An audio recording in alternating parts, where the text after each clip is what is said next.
2 दिवसीय कार्यक्रम है सिमरा ग्राम में, तो आज का सत्र समाप्त होगा, लेकिन फिर कल दोबारा से उनको अवसर मिलेगा। और अवसर ना मिले तो आकुल व्याकुल होने की जरूरत नहीं है, अवसर तो बहुत जगह मिलता है। एक मुंह है आदमी के पास और 2 कान है, इसका अर्थ है कि एक बात कहिए और 2 बात सुनिए। तो कभी कभी सुन भी लेना चाहिए, नहीं कहने का अवसर मिले तो उसके लिए जल्दबाजी नहीं करनी चाहिए। मैं संध्या के समय कार्यक्रम के आरंभ में ही कहा था, सदगुरु की कुछ साखियां रखा था मंच के माध्यम से, शायद सारे लोग उपस्थित नहीं थे। तो सत्संग की तो बड़ी बातें कही गई है। सत्संग से मिलता क्या है, सत्संग का जीवन में क्या लाभ है, मानव जीवन को सत्संग कैसे लाभ पहुंचाता है। तो सत्संग पर आप लोग संध्या से ही बहुत सारी बातें सुने हैं, संतों के उपदेश को, उन्हीं को मैं थोड़ा सा उस पर बढ़ाऊंगा, उस बात को व्याख्या करूंगा उसी का। सत्संग आपके जीवन में शांति लाती है, सत्संग आपके जीवन में प्रेम लाने का काम करती है, सत्संग से आपके भीतर स्थिरता आता है, सत्संग से मानव के जीवन में प्रेम आता है। और प्रेम के विषय में कहे हैं कि प्रेम बिना धीरज नहीं, विरह बिना बैराग, बिन सतगुरु छूटे नहीं, मन मनसा का दार। प्रेम प्रेम सब कोई कहे, प्रेम न चिन्ह कोई, प्रेम चिन्ह सदगुरु मिले, आवागमन न होय। प्रेम गली अति सांकड़ी, थामे 2 न समाय। प्रेम की बात जो कहते हैं, किस तरह का प्रेम कहे हैं। आज के समय में कुछ लोग इसको दूसरे तरह संदर्भित करेंगे, तो उस तरह का वासना की बात नहीं करते हैं, प्रेम का बात करते हैं, भाईचारा का बात करते हैं, सामाजिक समरसता की बात करते हैं। सदगुरु का उपदेश है, उनका उपदेश हुआ आपसी प्रेम, भाईचारा, सामाजिक एकता पर उन्होंने बल दिया। और हम आप क्या कर रहे हैं आज के समय में, एक मानव दूसरे मानव से घृणा करता है, एक मनुष्य दूसरे मनुष्य से नफरत करता है, एक मनुष्य दूसरे मनुष्य से ईर्ष्या करता है। तो हम लोगों का सत्संग का लाभ कैसे मिलेगा। हम लोग अगर सत्संग का लाभ चाहते हैं, अपने जीवन को सुंदर बनाना चाहते हैं, अपने घर में खुशहाली लाना चाहते हैं, अपने समाज को उन्नत करना चाहते हैं, अपने परिवार की तरक्की चाहते हैं, तो उसके लिए आपको अपने भीतर से ये जो ईर्ष्या है, द्वेष है, पंचभौतिक शरीर है ना, 5 तत्व का शरीर कहते हैं, पंचभौतिक शरीर, क्षिति जल पावक गगन समीरा, पंच रचित अधम शरीरा।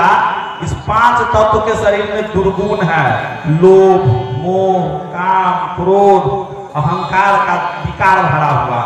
ये दूर करने के लिए सत्संग की आवश्यकता है। बहुत सारे लोग कुछ कहते हैं कि साहब विज्ञान के माध्यम से बहुत सारा तरक्की हो गया। बात ठीक है, मैं उसको डिनाई नहीं करता हूँ, हम विज्ञान को खारिज नहीं कर सकते हैं, लेकिन मानव जीवन में जितना अहमियत विज्ञान का है, उतना ही अहमियत अध्यात्म का है। 2 पंख से पंछी उड़ान भरती है, चिड़िया को उड़ने के लिए 2 पंख चाहिए, एक पंख से पक्षी नहीं उड़ सकती है। एक पंख आपका विज्ञान है, तो दूसरा पंख अध्यात्म है। मानव जीवन में अगर 2 पहिया वाहन है, उसमें से एक पहिया खोल लिया जाए, गाड़ी चलेगी? नहीं चलेगी। एक पहिया विज्ञान है, दूसरा पहिया अध्यात्म है। विज्ञान आपको शक्ति प्रदान करती है, अध्यात्म आपको शांति प्रदान करती है। विज्ञान विध्वंसात्मक भी है। आज देखेंगे 1 साल से कई महीना अधिक हो गया, रशिया और यूक्रेन के बीच में लड़ाई चल रहा है। उसके पास ताकत है, ताकत की कमी तो नहीं है, लेकिन शांति का अभाव है, दया का अभाव है, करुणा का अभाव है, प्रेम का अभाव है, जिसके चलते कई सालों से कई देशों में युद्ध चल रहा है। जो लोग टीवी में न्यूज देखते होंगे या पढ़े लिखे होंगे, उनको जानकारी होगी इस बात की कि दुनिया में किस तरह की स्थिति बनी हुई है। ऐसा बम बना लिया गया है कि एक बम से या नेपाल समाप्त हो जाएगा। एक बम गिरा दिया जाए पाकिस्तान समाप्त हो जाएगा, एक बम गिरा दिया जाए बांग्लादेश समाप्त हो जाएगा। तो विज्ञान शक्ति प्रदान करती है, लेकिन विज्ञान विध्वंसात्मक है। अध्यात्म आपके जीवन में शांति लाती है। तो बिना शांति के केवल शक्ति प्रदर्शन से आप तरक्की नहीं कर सकते हैं, आप आगे नहीं बढ़ सकते हैं। और अध्यात्म जगत में भी इसका दो भेद है मुख्यतः, एक है दर्शन और दूसरा है आचरण। दर्शन जगत में बड़ा झंझट है। हमारे संचालक महोदय संध्या में कहे हैं कार्यक्रम के प्रारंभ में ही कि कबीर साहब के दर्शन पर साहब जो है कुछ व्याख्या करेंगे।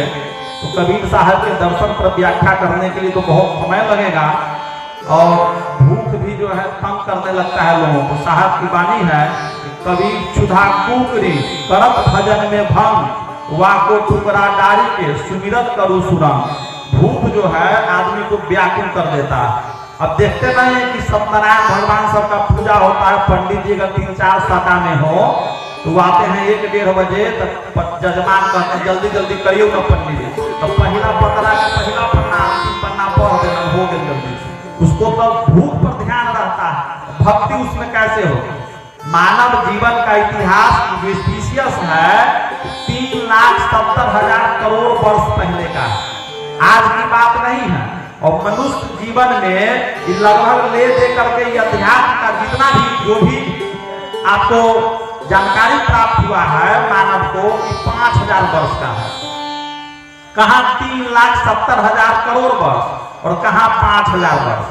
हम लोग अभी कुछ नहीं जान पाए कि तत्व मीमांसा जो है लोग तत्व की बात करते हैं, तो इसके विषय में आप अभी सारा कुछ नहीं जान पाए।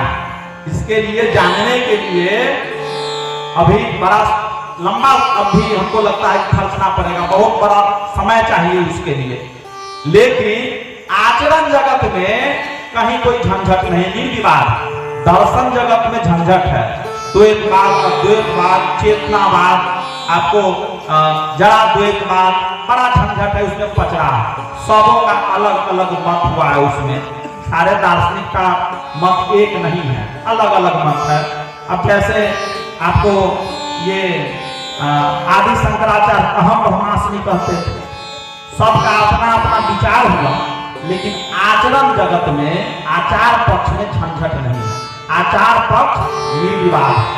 जैसे कि सभी मत पंथों में सत्य बोलने की शिक्षा दी जाती है। किसी भी मत पंथ में यह नहीं कहा जाता है कि आप झूठ बोलिए।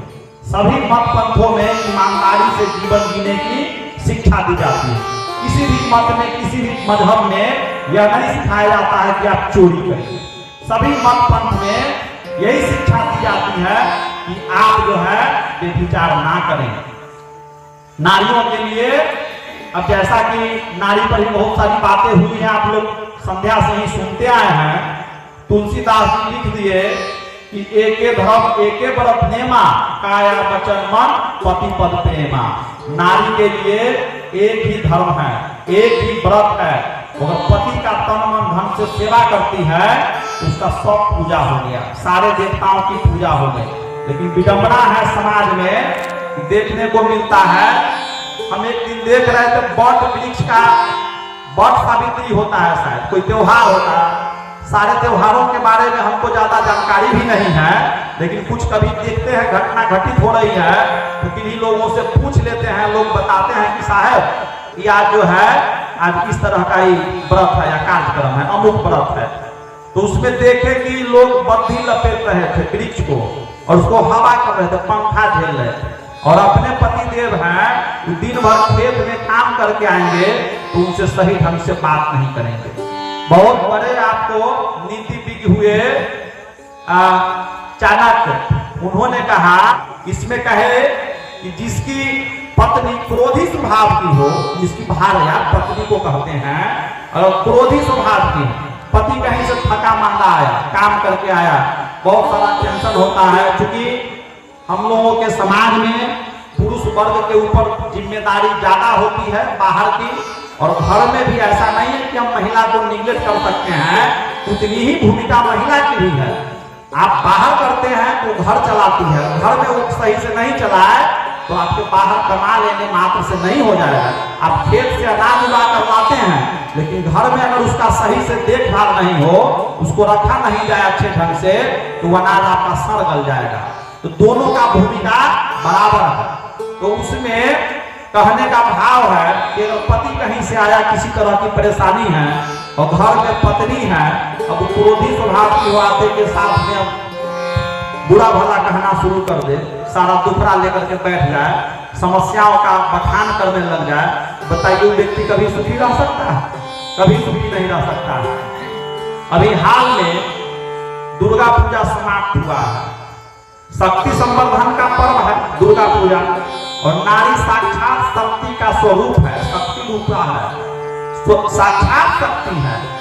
आप देखते हैं कि मंदिर में जाकर के लोग, दुर्गा मंदिर में, वहां पर जो मिट्टी का मूर्ति बनाया जाता है उस पर खूब श्रद्धा व्यक्त करते हैं, और जहां पर उनको श्रद्धा व्यक्त करनी चाहिए वहां पर श्रद्धा व्यक्त नहीं कर पाते हैं। अब मंदिर में भी देखिए कि बड़ा समस्या है, उसमें भी अब समझ में नहीं आएगा कि क्या माने शुरू के 9 दिन कहे वो सही है या उसके बाद कहे वो सही है।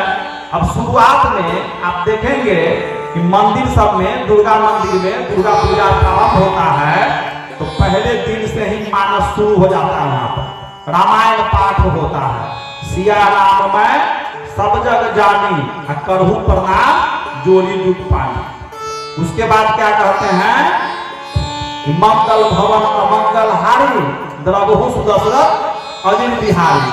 फिर उसमें क्या कहते हैं, दया धर्म का मूल है, पाप मूल अभिमान, तुलसी दया न छाड़िए जब लग घट में प्राण। 9 दिन भर खूब उसमें रामायण पाठ, मानस का पाठ होता है, और 10वें दिन पठरू का। बताइए कि 9 दिन तक जहां पर आप शिक्षा दे रहे हैं दया का, आप करुणा की बात पढ़ा रहे हैं पाठ, और 10वें दिन पठरू काट रहे हैं, तो उस दिन आपकी दया कहाँ चली गई? समझ में आता है। एक दुर्गा उसका 9 रूप बना दिया। जहां के लोग शाकाहारी हैं वहां पर वैष्णवी दुर्गा, और जहां के लोग मांसाहारी हैं वहां पर बलि लेने वाली दुर्गा। अब बंगाल में चले जाएंगे, भारत देश के बंगाल में, वहां पर मंदिरों में ठाकुर जी का मंदिर होता है, आप लोग भी समझते होंगे। तो कई जगह देखने को मिलेगा कि शाकाहारी वहां पर भोग लगाया जाता है, खीर का भोग लगता है या अन्य शाकाहारी भोजन का भोग लगाया जाता है। अब बंगाल में मछली का भोग लगता है। क्यों? क्योंकि वहां के पंडित ही मछली खाते हैं, तो वहां जैसा खाने वाला है वैसा वहां की व्यवस्था होती है। एक बंगाल का लड़का हमको मिला, एक दिन कहीं पर हम बैठे थे तो उसके गले में हम तुलसी का माला देखे, तो भाव उत्पन्न हुआ हमारे भीतर। हम देखे तो हमारे जाति का है, उसके भाषा से लगा कि बंगाली है, तो उसको हम अपने समीप बुलाए और पूछे शाकाहारी हो वैष्णव हो, तो हमारा मुंह देख रहा था, उत्तर नहीं दे पा रहा था। फिर उससे हम पूछे तो बोला कि नहीं, कि महाराज हम जो है हम लोग खाते पीते हैं सच में, कि तुलसी माला डाले हुए हो गले में, तो हमारे यहाँ ऐसे ही चलता है, सारे लोग तुलसी का माला डाले हुए हैं और सब लोग खाते हैं मांस मछली। अब देखिए, चिन्ह की जरूरत धर्म करने के लिए नहीं है, मत पंथ का चिन्ह है, धर्म के लिए कोई चिन्ह नहीं है, धर्म का कोई लिंग नहीं है, उसकी कोई जाति नहीं है। धर्म असल में क्या है? आप अगर सत्य बोलते हैं तो आप धर्म कर रहे हैं। आप अगर सामाजिक सौहार्द को बनाए रखने में योगदान देते हैं, उसको भंग नहीं करते हैं, तो आप धर्म के रास्ते पर हैं। आप अगर व्यभिचार नहीं करते हैं, नारी का सम्मान करते हैं, तो आप धर्म के रास्ते पर हैं। आप अगर झूठ नहीं बोलते हैं, चोरी नहीं करते हैं, हिंसा, लूट, हत्या, अनाचार, कदाचार, व्यभिचार, भ्रष्टाचार, बलात्कार नहीं करते हैं, तो आप धर्म के रास्ते पर हैं।